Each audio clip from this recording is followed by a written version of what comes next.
로마서 12장 1절에서 2절까지 말씀입니다. 신약성경 256페이지에 있습니다. 여러분 다 찾으신 줄 알고 제가 받들어 봉독하겠습니다. 로마서 12장 1절에서 2절까지 말씀. 그러므로 형제들아, 내가 하나님의 모든 자비하심을 너희를 구하노니 너희 몸을 하나님이 기뻐하시는 거룩한 산제사로 드리라. 이는 너희의 드릴 영적 예배니라. 너희는 이 세대를 본받지 말고 오직 마음을 새롭게 함으로 변화를 받아 하나님의 선하시고 기뻐하시고 온전하신 뜻이 무엇인지 분별하도록 하라. 아멘.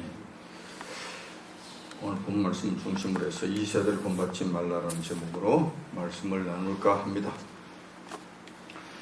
존 번연의 철로 역정을 보면은 성도들은 천상을 향해 걸어가는 순례자들입니다. 순례길 중에는 수많은 방해수들이 나타나서 순례자들의 길을 가로막기도 하고 유혹해서 넘어뜨리려고 합니다. 하지만 순례자는 그 모든 역경을 극복하고 천국으로 들어가게 된다는 그런 이야기입니다. 존 번연의 이야기는 이 땅, 이 세상을 살아가는 성도들에게 있어서 아주 적합한 내용이라고 하지 않을 수 없습니다. 하나님께서는 성도들을 당분간 이 세상 속에서 살아가게 해 주셨습니다. 분명히 우리가 알아야 할 것은 예수님 믿는다고 해서 지금 당장 천국이나 파라다이스로 건너가서 사는 것이 아니라는 것입니다. 오히려 악과 거짓, 다툼과 분쟁이 끊이지 않는 이 세상에서 살아야 한다는 것입니다. 이러한 삶은 주님께서 우리를 부르시는 날까지, 우리가 주님 앞에 서는 그날까지, 아니면 주님께서 이 땅에 오시는 그날까지 살아야 한다는 것입니다. 그렇다면 우리 성도들은 이 죄악이 가득한 세상 속에서 어떻게 살아야 하는가 하는 문제가 대두되게 됩니다. 우리 주님 오시는 그날까지, 우리 주님 앞에 불려가는 그날까지 어떻게 살아야 될 것인가? 이 죄악이 가득한 이 세상, 거짓과 다툼이 만연하고 있는 이 세상 속에서 우리는 어떻게 살아야 하는가라는 점입니다. 당연히 성도다라는 말의 의미가 거룩한 삶을 살아가는 자라는 뜻입니다. 성도라는 말 자체가 거룩한 삶을 살아가는 자들이라는 뜻입니다. 그래서 구약에서는 하나님께서 유대인들에게, 그때 당시 이스라엘 백성, 하나님의 백성이었던 유대인들에게 이렇게 말씀하셨습니다. 레위기 11장 45절에 그 말씀이 나오는데, 내가 거룩하니 너희도 거룩할지어다 라고 명령하셨습니다. 거룩하게 살아라는 거죠. 이 말씀에 의해서 당시 하나님의 백성이었던 유대인들은 세상 사람들과는 다른 구별된 삶을 살았습니다. 소위 말하는 율법을 가지고 율법을 지키며 율법에 의한 삶을 살았다는 것입니다. 신약에 들어와서는 거룩한 삶을 산다는 문제에 대해서 좀 더 구체적으로 말씀해 주셨습니다. 그 교훈의 말씀은 크게 두 가지 패턴으로 구분할 수가 있는데, 하나는 이렇게 하면서 살아야 한다는 내용입니다. 긍정적인 명령으로 저희들에게 주어지신 내용이라는 것입니다. 자, 이렇게 살아라고 하나님께서 명하시는 거예요. 예를 들면 이런 거예요. 서로 사랑하라, 항상 기뻐하라, 쉬지 말고 기도하라, 감사하라, 이런 말씀들은 무엇을 하라, 이렇게 하면서 살아라라고 명령하시는 거예요.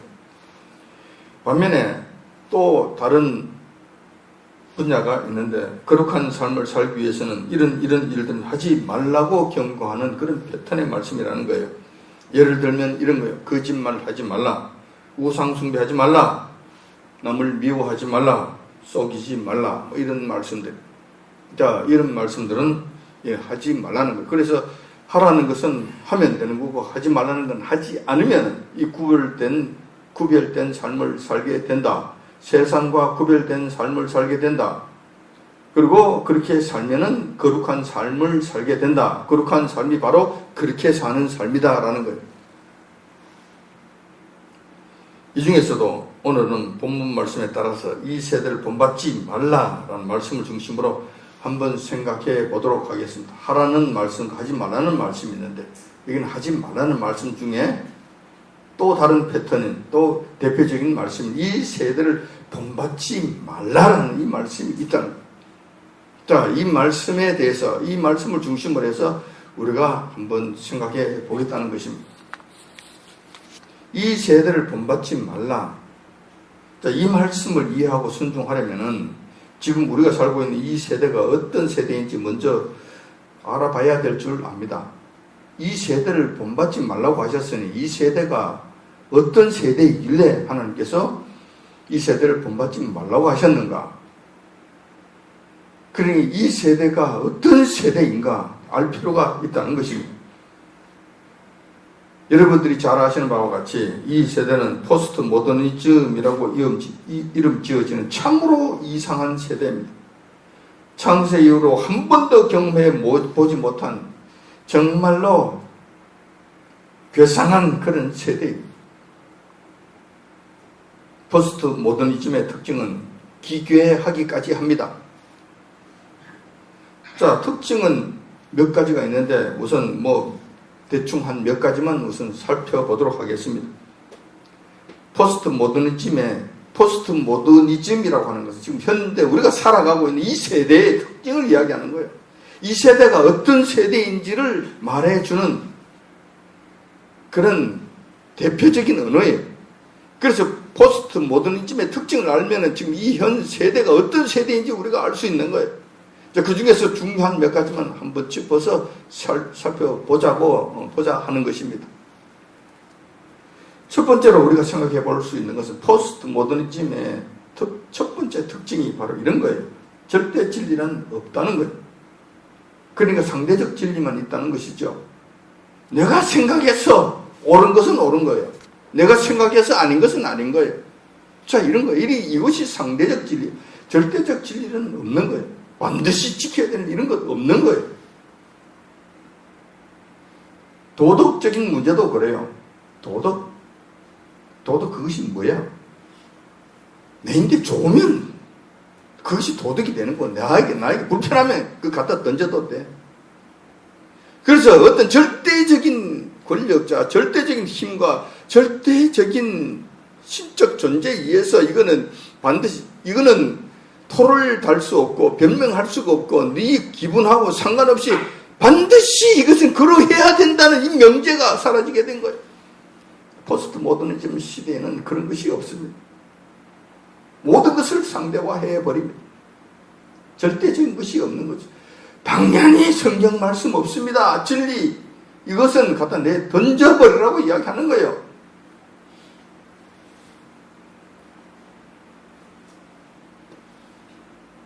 그래서 이 도덕 문제도 자기 기분에 따라서 이렇게 변하기도 하고 저렇게 변하기도 합니다.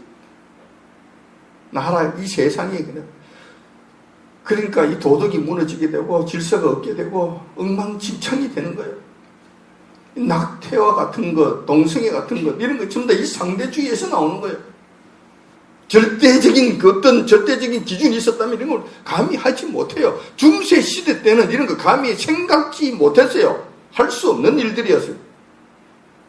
지금 아무런 문제 없이 버젓이 행합니다.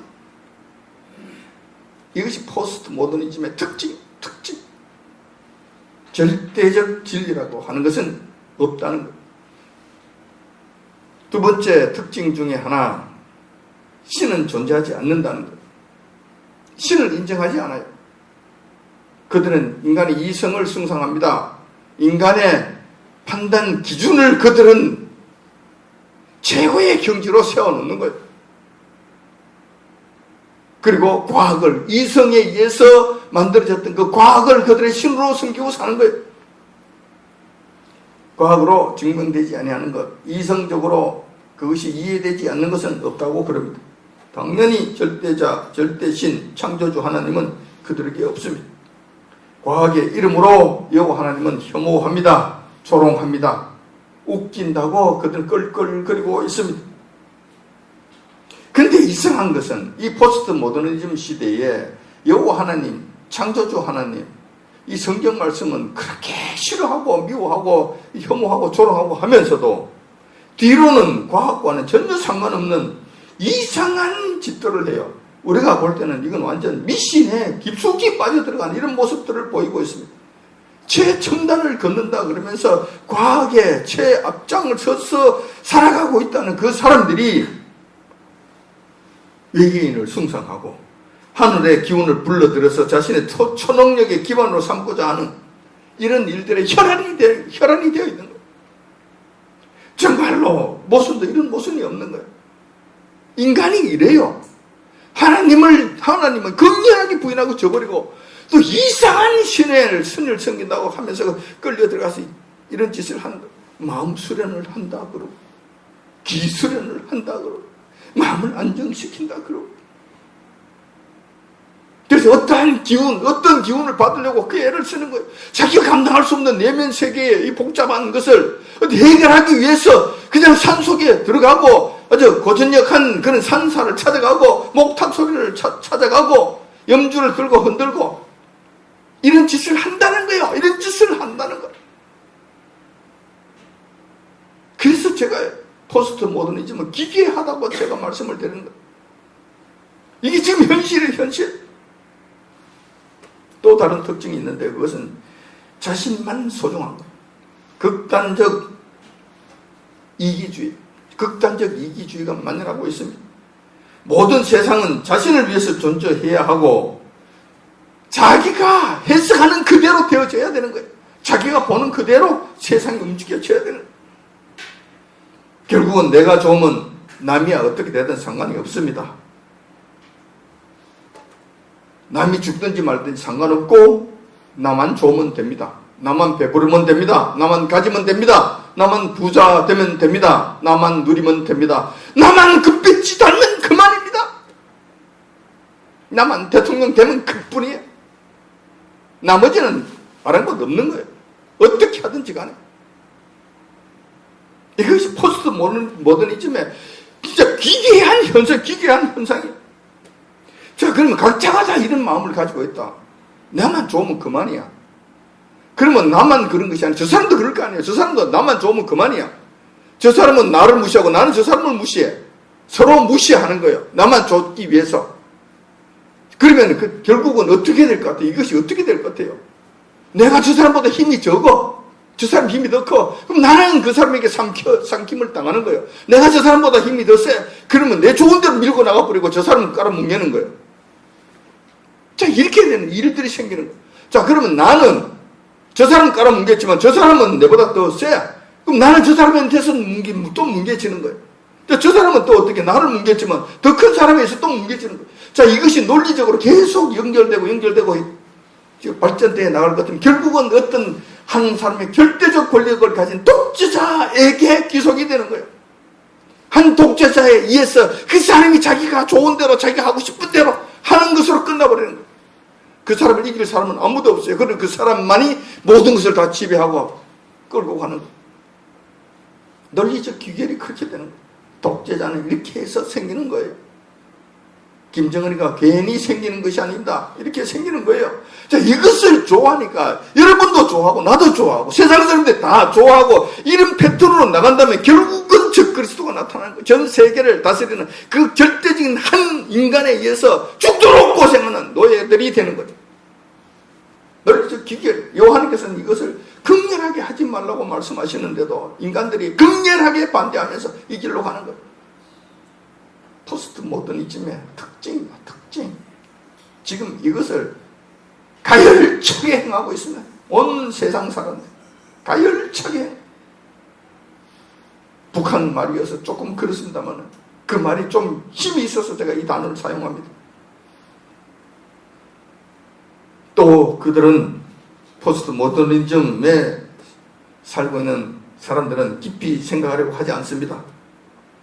생각과 논리적 사고보다는 느낌을 강조합니다. 지금 내 기분이 좋으면 그것이 선입니다. 그래서 동영상이 만연하고 있습니다. 사람들의 눈과 마음을 장하기 위해서 움직이는 이 화려한 화면들이 지금 날개를 치고 있습니다. 그러니까 누가 더 화려하게 해서 그 사람의 눈을 빼앗을 것인가, 그 사람의 마음을 붙잡을 것인가, 이게 혈안이 돼서 이것이 경쟁이에요. 경쟁. 결국은 매스컴이 모든 것을 장악하게 됩니다. 그대 매스컴일수록 더더욱 그러합니다.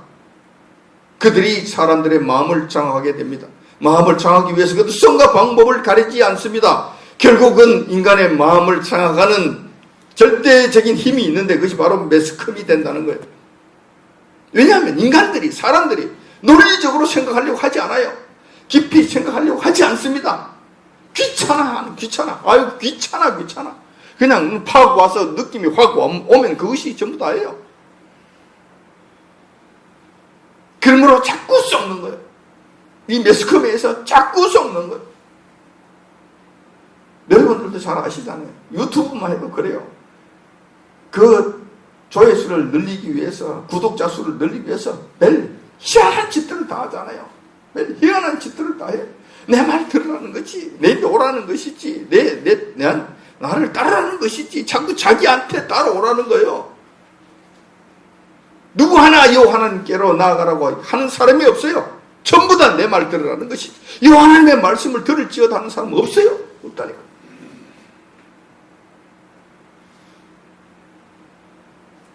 자, 지금 우리가 살고 있는 세상이 바로 이런 세상입니다.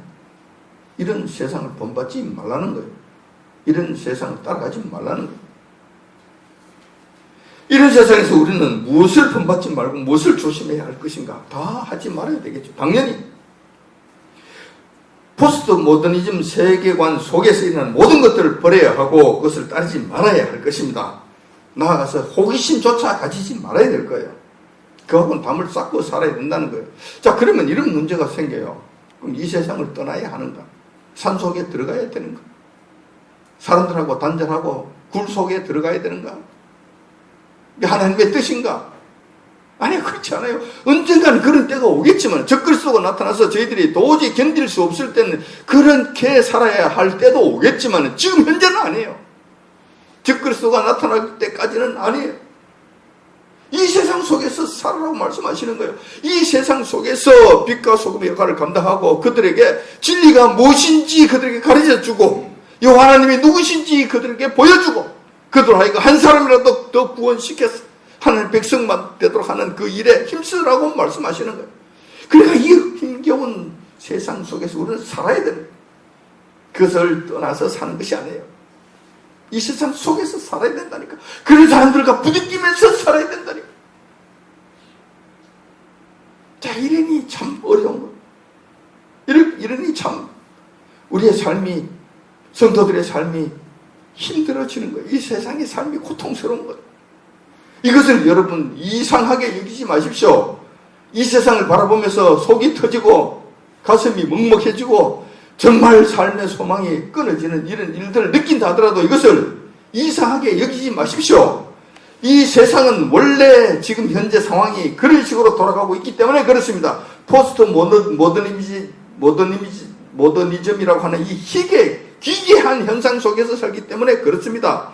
당연히 그 배후에는 사탄, 마귀와 도살이고 그것이 그들이 모든 것을 지금 주장하고 조종하고 이끌고 가기 있기 때문에 성령님의 사람들은 너무나 힘든 거예요. 너무나 맞지 않는 거예요. 그래서 힘든다는 거예요. 자, 우리가 이 세대를 본받지 말라고 하면 이 모든 것을 다 좀 더 버려야 될 것입니다. 그럼 너무 광범위할 것 같아요. 그래서 오늘은 그 중에서도 몇 가지 특별히 더 조심해야 될 것 몇 가지만 한번 골라서 여러분들과 한번 생각해 보도록 그렇게 하고자 합니다. 그래서 한 몇 가지만 소개하고자 합니다. 첫 번째, 우상숭배의 문제입니다. 본받지 말아야 될 첫 번째 문제가 이 우상숭배의 문제예요. 자, 뭐 우상숭배라고 말하면 그거 내가 뭐 다 알고 있는데 또 그 소리야.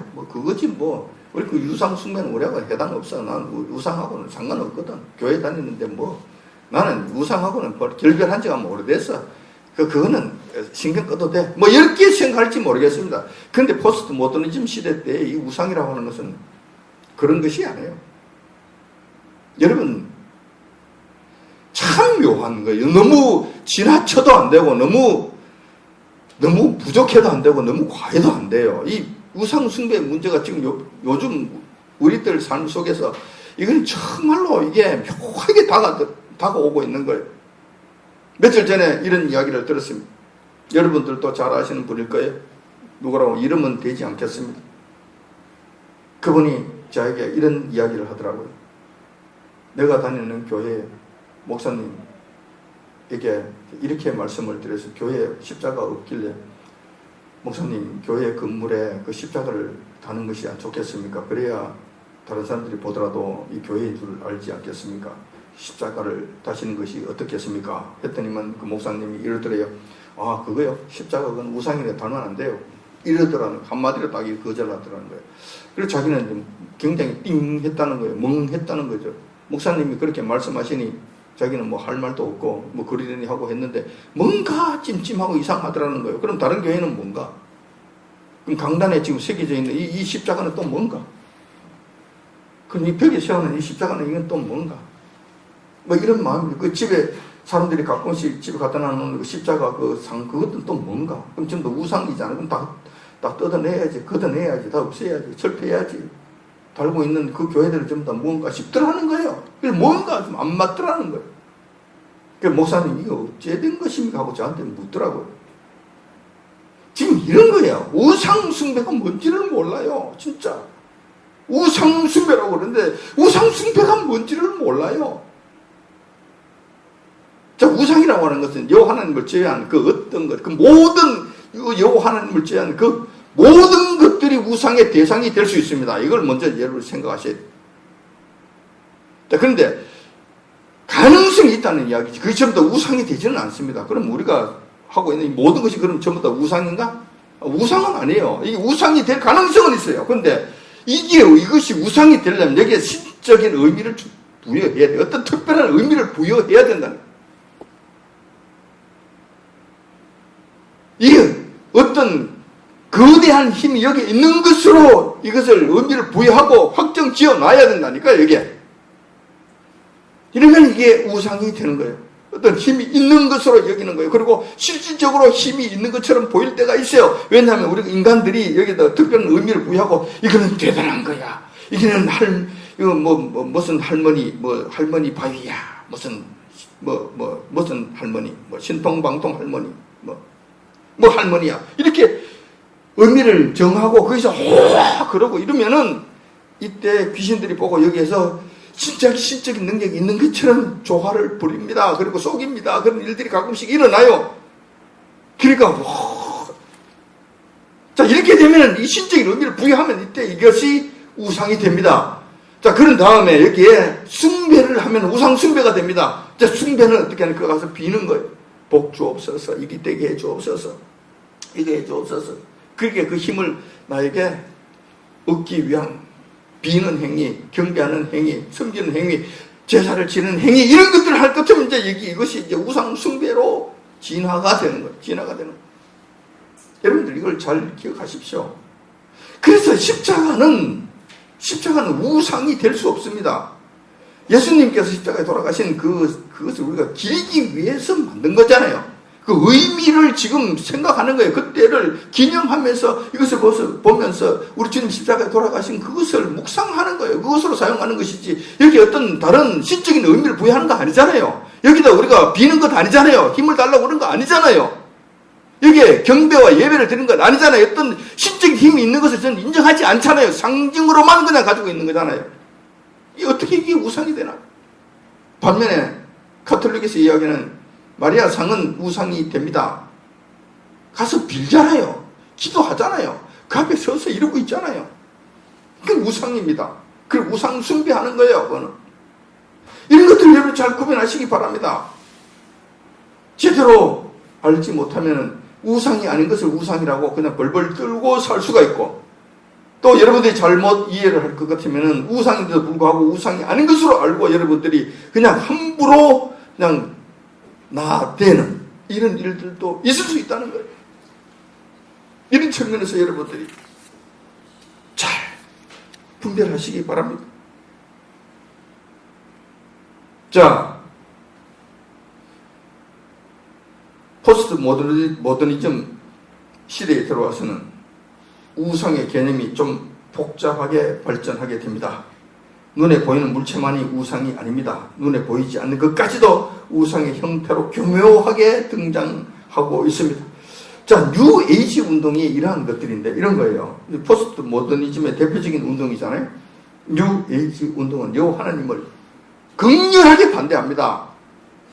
그리고 요 하나님 없다고 그렇게 입에 거품을 물고 떠들어대는 사람들입니다. 그런데 이들은 무엇을 하는가 하면 이들의 참가자들은 교묘하게 저희들끼리만 모여서 하늘부터 오는 초능력을 얻기 위해서 엄청난 공을 들입니다. 뭐 좋다는 곳에 찾아가서 저희들끼리 은밀히 가서 하늘이시여 능력을 주옵소서 뭐 초능력 이런 것을 받으려고 생 난리를 쳐요. 그런데 가끔씩은 이것이 돼요. 이것이 된다니까. 뭐 늘 되는 건 아니지만 가끔씩은 돼요. 뭐 찌릿찌릿한 것이 있다니까. 신기한 일들이 가끔씩 일어난다니까.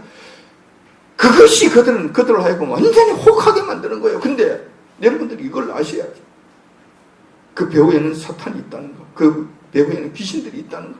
그 귀신들이 장난을 친다는 거. 그것을 한 번씩 허락함으로 말미암아 그들이 귀신의 손아귀에 완전히 장악되게 된다는 이 사실을 여러분들이 아셔야 돼요. 교묘하게 이런 식으로 빠져들게 됩니다. 그래서 이런 행위들이 발전해서 UFO를 찾습니다. UFO 찾는다. 생난리예요. 생난리. 여러분들 어떻게 생각하세요? UFO가 미국 나사에서 찾았느니 하늘 거기서 우주선에서 봤느니 어쩌느니 사진을 어쩌느니 원반 모양으로 어떻게 여러분들 외계인이 있을 것 같아요? 어떻게 생각하십니까? 한마디로 말하면 절대로 없습니다. 이 우주 만물은 여호와 하나님께서 이 지구를 창조하셨고 이 지구 안에 에덴 동산을 창조하셔서 그곳에 아담과 이브를 두셨는 거예요. 그리고 그 나머지 이 우주 만물들은 여호와 하나님께서 그 아담과 이브에게 보고 즐기라고, 밤에는 그것을 보고 즐기라고 만들어 놓으신 거예요. 극장 무대와 같은 거예요. 밤에는 밤대로 보면서 즐기고 낮은 낮대로 수많은 식물과 동물들 삼라만상을 보면서 기뻐하고 즐거워하라고 다 만들어 놓으신 거예요. 그 위에 그 어떤 것도 새로운 외계인이나 새로운 생명체, 새로운 세계, 새로운 나라, 이 지구와 같은 이런 생명체가 있는 거 없습니다. 없다니까. 인간들을 위해서 만들어 놓으신 거예요. 근데 이 기괴한 짓을 하는 거예요. 이 기괴한 짓들을 하는 거예요. 외계인을 찾아 나서고 급기야는 루시퍼를 찬양하는 지경까지 이런 거예요. 루시퍼요. 그러고 이러고 앉았는데 이 발전하면 점점 그렇게 될 수밖에 없어요. 그렇게 간다니까. 정말 기괴한 일들이 벌어지고 있어요. 그 외에도 우리는 성경에서 가르쳐 주시는 우상에 대해서 잘 알고 있습니다. 물질과 돈, 우상이 됩니다. 탐심이 우상입니다. 그렇다면 우리가 하나님보다 더 소중하게 여기고 섬기며 그 무엇에 종이 된다면, 그 어떤 것에 종이 된다면, 그 인간, 우리가 그 어떤 것에 종이 된다면 그것이 인간의 신이 되는 거예요. 왜냐하면 인간보다 더 높은 것은 신밖에 없습니다. 인간을 초월하는 것은 신밖에 없어요. 귀신일지, 그게 귀신일지, 성령 하나님이신지, 뭐 차이가 있을 따름이지, 인간 위에는 그 다른 어떤, 다른 것이 없어요. 더 높은 그 길이 없다니까. 자, 그래서 우리가 어떤 것에 종속이 된다는 것, 어떤 것에 종이 된다는 것, 그것은 우리의 주인이 된다는 거예요. 우리의 주인이 된다는 것은 우리의 신이 된다는 이야기예요. 그것을 섬기는 것이 된다는, 거기에서 절절매고 그게 종속이 돼서 끌려간다는 거예요. 돈이 우리의 주인이 될 것 같으면 돈이 우리의 신이 되는 거예요. 그래서 하나님께서 말씀하시죠. 돈이 만몬 신이라고 성경에서 말씀하시는 거예요. 자, 이것을 확대에 적용할 것 같으면 오만 것들이 다 될 수 있습니다. 자식이 우상이 될 수도 있고, 명품, 집착증 우상이 될 수 있습니다. 술 취하고 중독되는 것, 도박하는 것, 게임하는 것, 이것이 전부 다 우리의 신이 될 수 있습니다. 끌려간다는 것이죠. 그런데 이 세상 사람들은 이것을 신이라고 이야기하지 않습니다. 너 좋은 대로 하면 돼. 너 하고 싶은 대로 하면 되는 거야. 그거 못할 이유가 뭐 있어? 이 한 세상인데. 이래도 살아도 한 세상, 저래도 한 세상인데, 너 즐거워하는 것 하고, 너 먹고 싶은 거 먹고, 너 가고 싶은 거 가고, 보고 싶은 거 보고 그렇게 살아야지. 그렇게 살아서 뭐 할 건데? 지금 세상에서 계속 요구하는 것이 그거예요. 우리 친구들이 카톡상에서 보내주는 내용들을 보면 그거요. 더 늙기 전에, 우리 나이가 적지 않기 때문에 더 늙기 전에 아동마동해서 돈 모아서 자꾸 쓰려고, 이거 모아서 후손들에게 주려고 그러지 말고 이거 가지고 그냥 먹고 살아. 즐기자고. 오늘 하루도 즐기자고. 뭐 하면서 즐길 건데? 뭐 하면서 즐길 건데? 자, 먹고 싶은 것은 먹으러 가. 보고 싶은 것은 보러 가. 하고 싶은 것을 해. 이거예요. 그러면서 이 돈을 가지고 쓰자는 거야. 뭐 탕진을 하든지 뭐 하든지. 그렇게 살자는 거예요. 그것이 날마다 올라오는 그들의 이야기예요. 눈을 뜨면 그들은 늘 무엇을 해서 오늘 하루도 즐겁게 살 것인가. 막 가장 그들이 바라는 것은 이런 걸 거예요. 뭐 그냥 좀 속된 말로 우리 속 시원하게 그냥 사실 그대로 내놓고 이야기해서 그럴 거예요. 남자들은 여자를 만날 것이고 여자는 남자를 만날 것인데 여자는 그럴듯한 남자를 만나서 술 퍼마시고 또 그걸 뭐 어쩌고 저쩌고 하다가 뭐 그렇게 가는 거고, 남자들은 또 그럴듯한 여자를 만나서 또 술 마시고 시작 그러다가 또 저녁이 되면 또 노래방부터 시작해서 해서 뭐 그렇게 해서 또 그렇게 하는 것이고, 뭐 그거 아니겠어요? 그거 말고 뭐가 있겠어요? 무슨 어떤 거 고상한 것이 있겠어요? 그거 하자는 건 아니에요. 그거 하자는 건.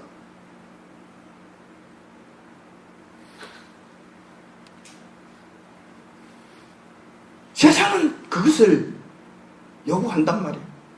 그런데 여러분들 하나님의 자녀로 자세히 한번 생각해 봅시다. 물론 우리가 하나님 안에서 주신 그것으로 우리가 복을 누리며 살아가는 맞습니다. 그것을 즐기면서 누리면서 사는 건 맞아요. 그런데 각자의 신분이 있어요. 각자의 환경과 여건이 있어요. 우리는 항상 그 모든 것을 누리고 살기는 살되 거룩하게 살아야 된다는 이 사실을 늘 기억해야 되는 거예요. 그런 걸 여러분 너무 과도하게 사는 건 맞지 않습니다. 그리고 과분한 삶을 살려고 하는 거, 이건 합당치 않습니다. 하나님 앞에 거룩한 삶을 살아야 되고 하나님 기쁘시게 하는 삶을 살아야 돼요. 누리지 말라는 것이 아니라 지나치게 누리는 것은 안 된다는 거예요. 제 이야기를 하는 것은 좀 그렇습니다. 제 이야기하는 것은 참 그래요. 제가 11년, 12년 되는 지금 아반떼 차를 끌고 다니잖아요. 저라고 해서 좋은 차 안 갖고 싶겠습니까? 안 타고 싶겠습니까? 우리 친구들 좋은 차 타고 다니는 거 보면 제가 그거 안 하고 싶겠습니까? 그리고 또 그 정도 이보다도 조금 더 나은 차를 사서 내가 끌고 다닐 그런 능력이 없습니까? 그것이 없는 겁니까? 그런 것도 아니에요. 사실 하려면 할 수 있어요. 근데 안 합니다. 왜냐하면 그게 그렇게 꼭 해야 될 만한 일이라고 생각하지 않기 때문에 그래요. 그보다 더 중요한 일들이 있다고 생각하기 때문에 그래요. 제가 그러고 또 저는 여러분들을 생각해서 여러분들보다도 더 나은 삶을 사는 것 이런 걸 원치 않습니다. 여러분들보다 더 화려한 삶을 사는 것 이런 걸 원치 않습니다.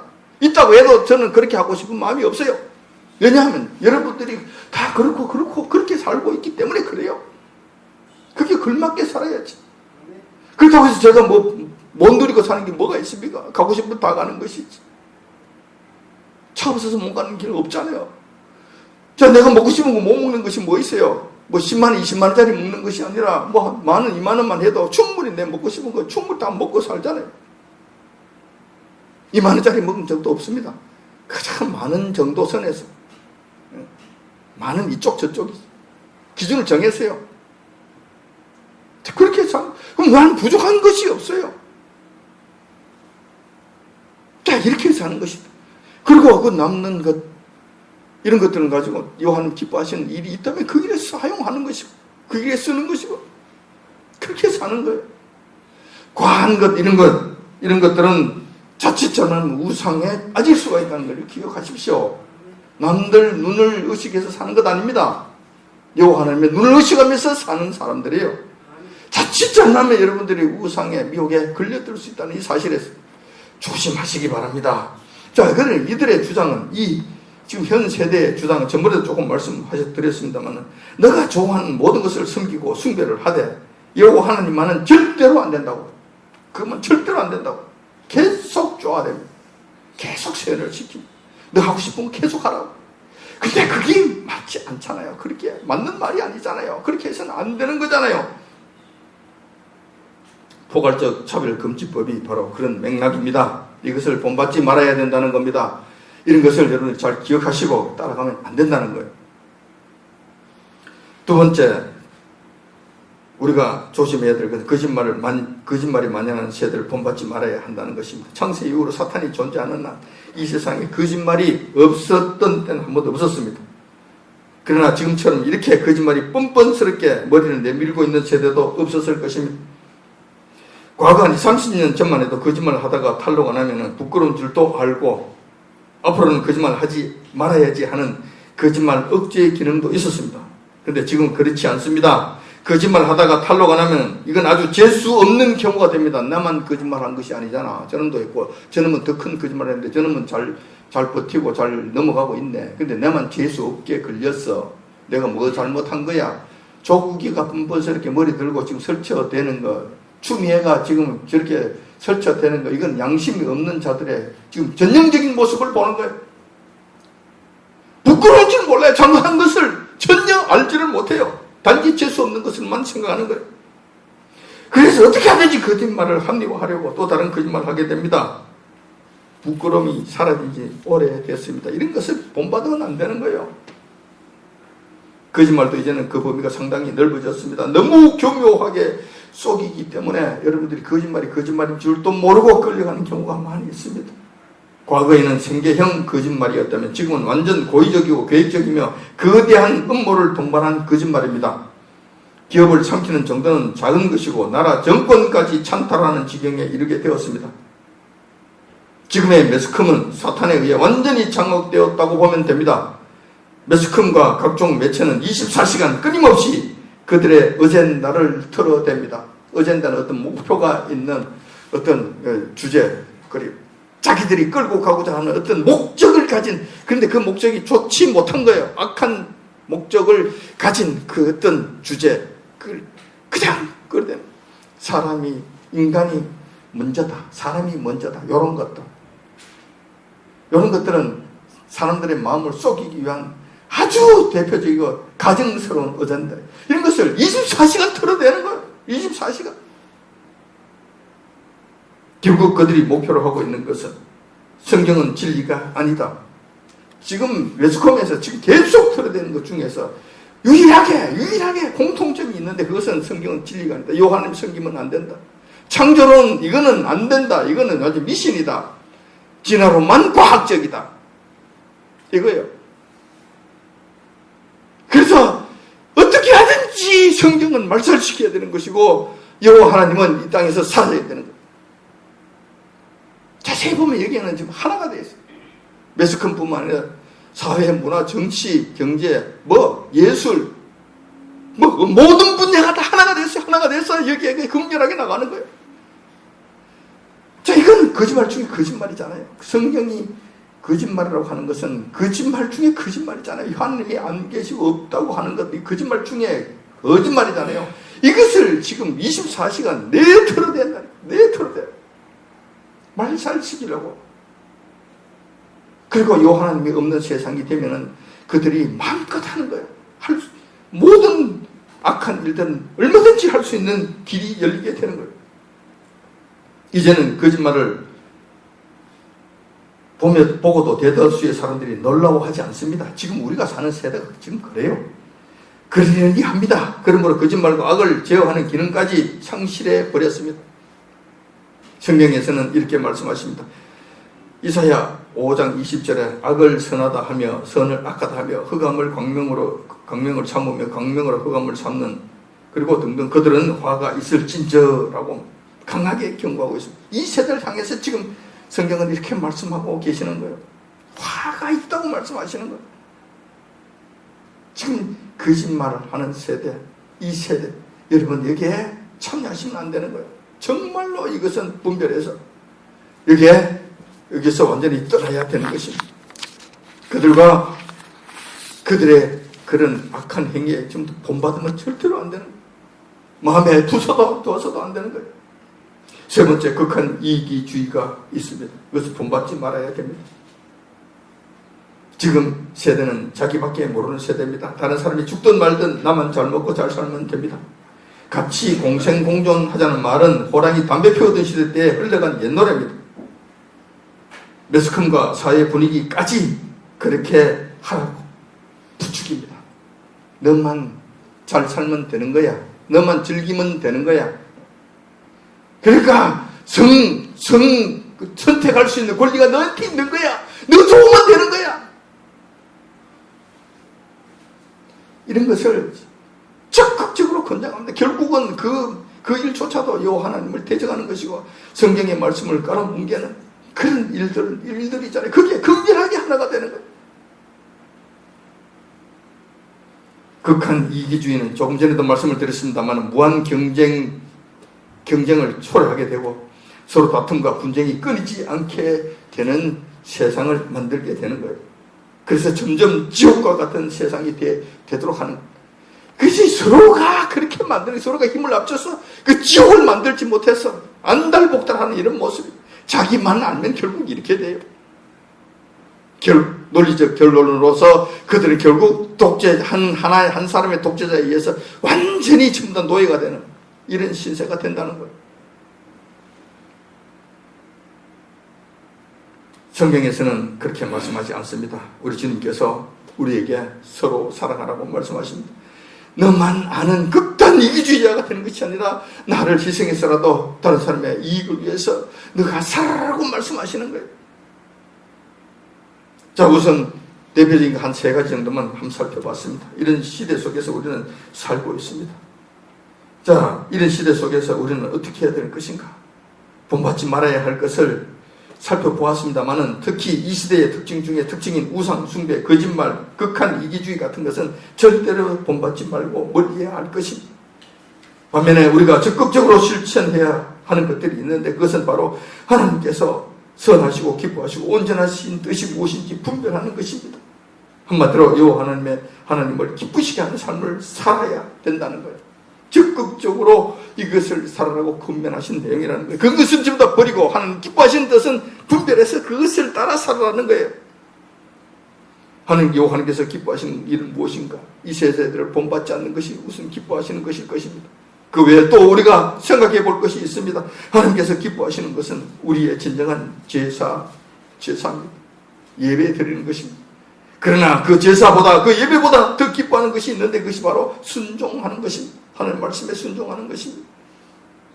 그렇다면 무엇에 대한 순종을 해야 하는 것일까? 여호와님께 순종하는 것이 하나님 가장 기쁘시게 하는 것이라면 우리 여호와님께 순종합시다. 그런데 무엇에 관해서 순종해야 될 것인가? 첫째, 우상은 절대로 섬기지 않을 뿐 아니라 잘 분별해서 그림자라도 없애버리는 것입니다. 이 세상 풍속을 절대 따르지 않는 것입니다. 그리고 이것을 이 세대를 본받지 말아야 되는 것입니다. 두 번째, 우리 이웃을 사랑하는 것입니다. 그러기 위해서는 거짓말하지 말아야 할 것이며 나보다 남을 먼저 생각하는 이타적 삶을 살아야 해야 할 것입니다. 극단적 이기주의 같은 것은 해서는 안 된다는 것입니다. 우상 숭배하지 말고 이웃을 사랑하는 것. 여호와 하나님만 섬기고 이웃을 내 몸같이 사랑하는 것. 이것이 바로 여호와 하나님을 기쁘시게 하는 적극적인 삶이라는 거예요.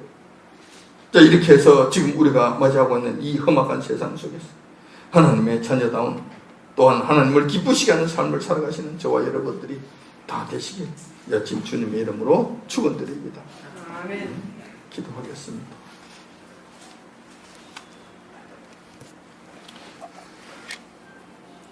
거룩하신 하나님 아버지,